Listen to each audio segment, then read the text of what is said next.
Hello everyone, welcome back to the new technical analysis video of Nepal Stock Exchange.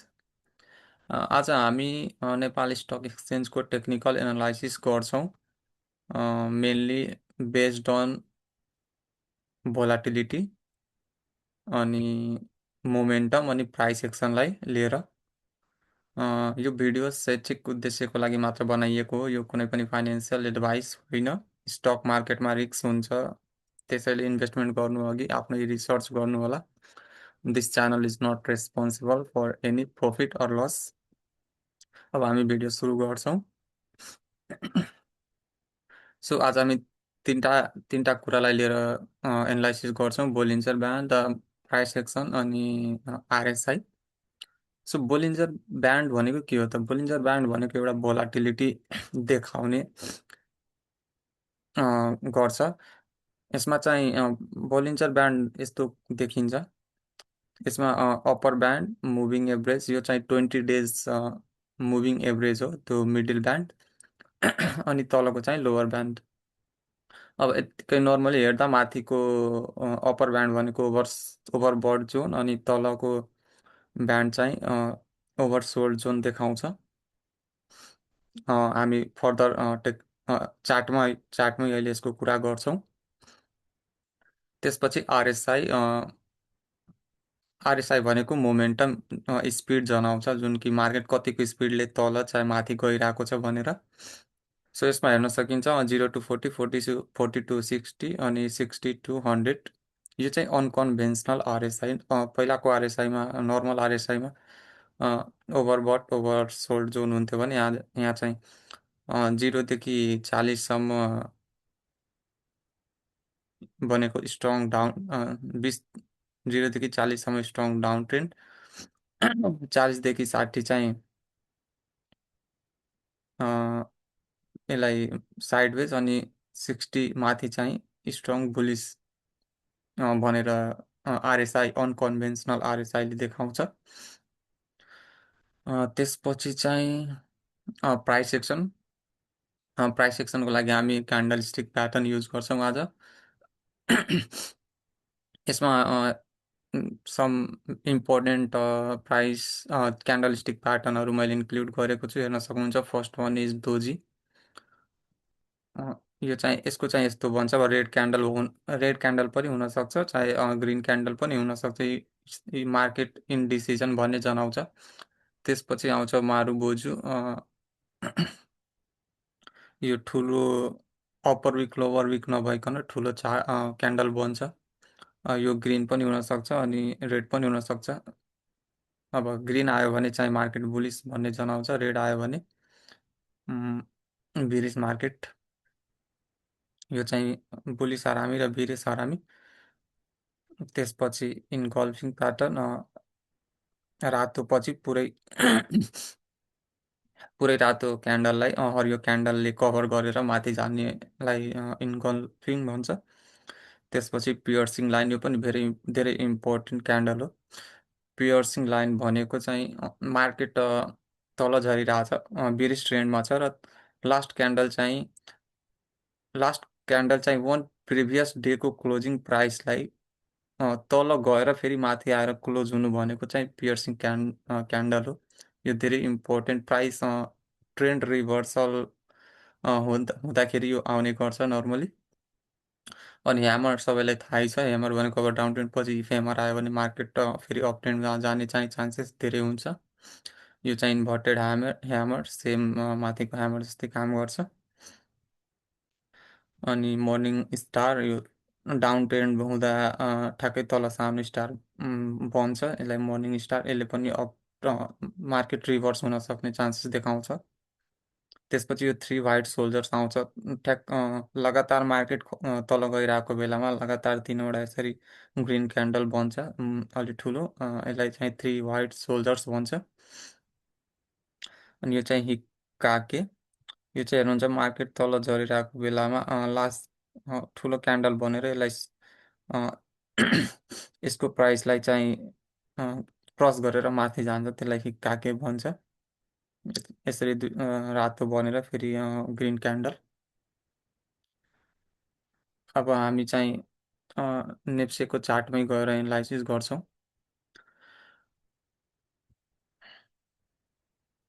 आज हेर्न सक्नुहुन्छ आजको market हल्का बढेको छ 0.21%ले नेप्से। अनि ट्रेडिङ चाहिँ 2.54ले, म्यानुफ्याक्चरिङ 1.77%ले, डेभलपमेन्ट ब्याङ्क 0.48%ले बढेको छ। घट्नेमा चाहिँ कमर्स सरी कमर्सियल ब्याङ्क चाहिँ घटेको छ 0.11%ले, लाइफ इन्सुरेन्स पनि घटेको छ, माइक्रो फाइनेन्स पनि घटेको छ, नन लाइफ पनि घटेको छ, फाइनेन्स पनि घटेको छ। सो रफली लगभग लगभग आधी जति इन्डेक्सहरू घटेको छ, आधी जति बढेको छ हल्का। टप गेनरमा चाहिँ आरएसएमएल, यो चाहिँ रिलायन्स स्पिनिङ मिल, त्यो आइपिओ भर्खर अस्ति आएको। अब हामी टेक्निकल एनालाइसिसतिर जान्छौँ। नेपाल स्टक एक्सचेन्ज नेप्सेको जहिले पनि टेक्निकल एनालाइसिस गर्दाखेरि माथि लाइक हाई टाइम फ्रेमबाट तर लो टाइम फ्रेममा गर्न पर्छ, विच इज बेटर।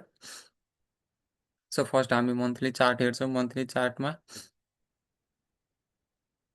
फर्स्टमा म इन्डिकेटर लगाउँछु, आरएसआई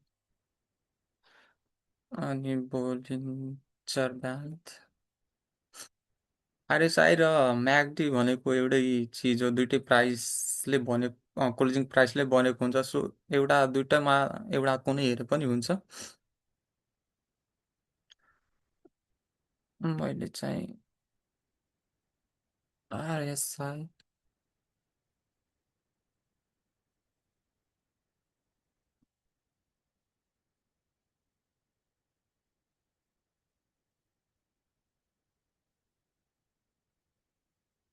बोलिन्जर ब्यान्ड अनि आरएसआई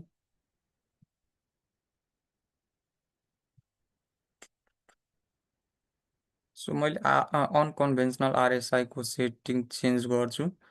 यहाँ हामीले 60 र 40 गराउँछौँ। 60 र 40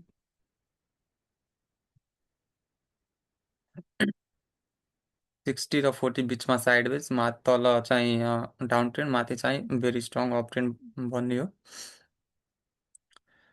अब आजको मार्केट हामी मन्थली एनालाइसिस गर्छौँ। आज 2 अप्रिल, यो महिना भर्खर 2 दिन भयो स्टार्ट भएको। सो यो क्यान्डल चाहिँ अहिले ब पुरा बनेको छैन। यो चाहिँ मन्थली टाइम फ्रेममा योभन्दाको लास्ट महिना मार्चमा हेर्न सक्नुहुन्छ, मार्केट एकदमै अप ट्रेन्डमा छ। 60सम्म पुगेर लाइक यो महिना चाहिँ आरएसआई 60लाई रेजिस्टेन्स बनाएर तल झरेको छ। तर योभन्दा अगाडिको महिना चाहिँ बुलिस रहेछ। अनि बोलिन्जर ब्यान्डमा पनि हेर्नुहुन्छ, मिडिल ब्यान्ड क्रस गरेर माथि गएको छ र फेरि माथिल्लो ब्यान्डको माथि गएर तल क्लोज गरेको छ। बिचको यो ब्यान्ड भनेको नर्मल 20 डेज मुभिङ एभरेज हुन्छ। सो मन्थली चार्ट हेर्दा चाहिँ बुलिस नै छ। भर्खर यो महिना चाहिँ 2 दिन मात्र भएछ। So we cannot predict now. अब यो महिना सकिँदा सकिँदा अब यो बुलिस पनि हुनसक्छ, साइड वेज पनि हुनसक्छ, तल पनि जान सक्छ। विकली टाइम फ्रेममा हेर्दा चाहिँ आरएसआई 70लाई रेजिस्टेन्स बनाएर तल झरेको छ। अनि यहाँ हेर्न सक्नुहुन्छ लास्ट टाइम पनि यहाँ 70बाट रफली 70बाट तल झरेको थियो। अनि अहिले फेरि त्यसैलाई रेजिस्टेन्सलाई ब्रेक गर्न नसकेर फेरि तल झरेको छ।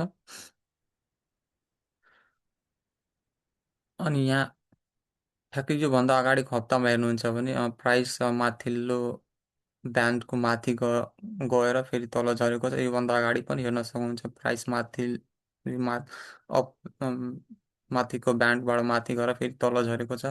यहाँ पनि त्यस्तै हो। सो तपाईँ विकली चार्ट हेर्नुहुन्छ भने क्लियरली कन्फर्म हुन्छ कि यहाँ रेजिस्टेन्सबाट क्रस गर्न नसकेर तल झरेको छ। सो यसरी हाई टाइम फ्रेमबाट तल टाइम फ्रेम हेर्नुहुन्छ भने क्लियरली चार्ट देखिन्छ, बुझ्न सकिन्छ के भइरहेछ मार्केटमा। सो यहाँ रेजिस्टेन्सबाट जहिले पनि रिजेक्ट भइरहेछ हेर्न सक्नुहुन्छ। अब डेली चार्टमा के भइरहेछ भन्दाखेरि आज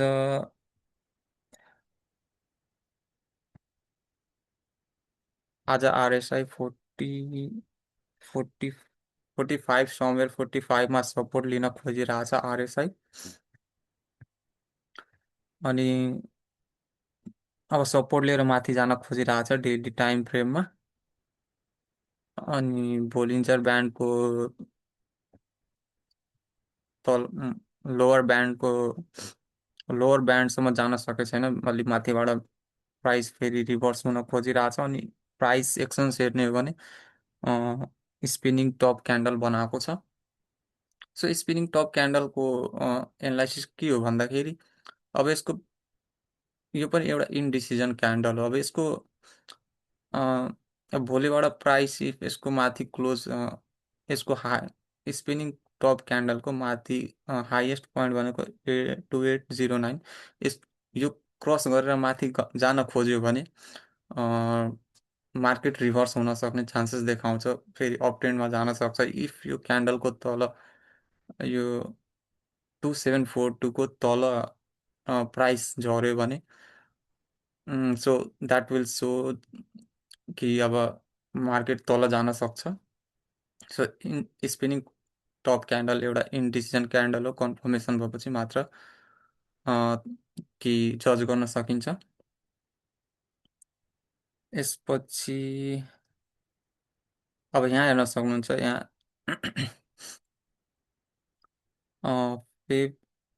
जनवरीतिर होइन, यो जनवरीतिर जुन रेजिस्टेन्स थियो यसलाई मेबी सपोर्ट बनाएर माथि जान सक्छ यो लाइन। यसलाई चाहिँ चेन्ज इन पोलारिटी भन्छ। लाइक पहिला जुन रेजिस्टेन्स थियो त्यसलाई सपोर्ट बनाएर माथि जानु भनेको चेन्ज इन पोलारिटी भन्छ। अब यो यो पहिलाको रेजिस्टेन्सलाई अब यहाँबाट यसले सपोर्ट लिएर माथि गयो भने यसलाई चेन्ज इन पोलारिटी भन्छ।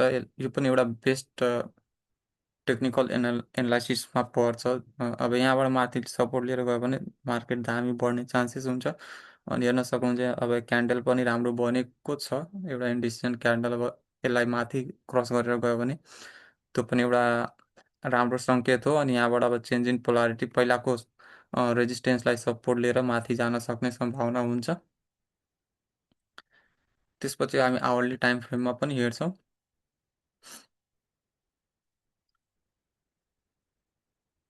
आवरली टाइम फ्रेममा चाहिँ राम्रो अलि छैन। यहाँ 40लाई रेजिस्टेन्समा आएर आरएसआई तल झरिरहेछ।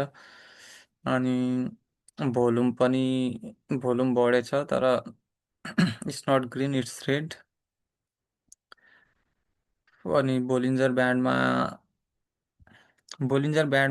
अलिकता राम्रै छ। भोलाटिलिटी कम भएको छ। हेर्न सक्नुहुन्छ यहाँ लोवर ब्यान्डको बाहिरबाट प्राइस गएर त भित्र क्लोज भएको थियो। अनि त्यही लाइनमा अहिले यहाँ सपोर्ट लिन खोजिरहेछ, विच इज भोलाटिलिटी कम भएको। अनि काइन्ड अफ डाब्लु प्याटर्न पनि बनाउन खोजिरहेछ। यहाँ हेर्न सक्नुहुन्छ तल आयो, फेरि माथि गयो, फेरि तल, यहाँबाट माथि जाने सक्ने चान्सेस चाहिँ हुन्छ। सो स्टिल कन्फर्मेसन चाहिँ अब चाहिन्छ बेस्ट। अब भोलि मार्केट बन्द, सन्डे मात्र मार्केट खोल्छ। अब कन्फर्मेसन अब यहाँबाट माथितिर जान खोज्यो भने चाहिँ अब मार्केट रिभर्स हुने चान्सेस चाहिँ छ। So we still need confirmation. अनि आरएसआईमा आरएसआईमा चाहिँ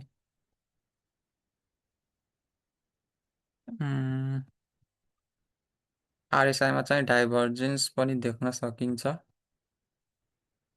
हेर्न सक्नुहुन्छ प्राइस रफली समवेयर प्राइस एउटै लाइनमा छ। अनि आरएसआई चाहिँ आरएसआई चाहिँ यसरी माथि छ। सो आरएसआईमा पनि डाइभर्जेन्स देख्न सकिन्छ मेबी अब प्राइस। सो आरएसआईले पनि डाइभर्जेन्स देखाइरहेको छ। मार्केट अब माथि जान सक्ने चान्सेस छ।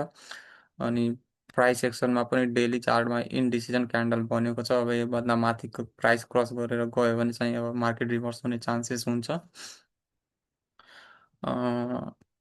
अब सपोर्ट एन्ड रेजिस्टेन्स हेर्ने हो भने त्यही अब यो रेजिस्टेन्सलाई सपोर्ट बनाएर माथि जान सक्ने चान्सेस देखाइरहेछ। अनि यो अस्ति जुन ग्याप थियो नि यहाँ चुनावपछि जुन ग्याप खुलेको थियो, त्यो ग्यापलाई पनि अब सपोर्ट बनाउँछ जस्तो लागिरहेछ।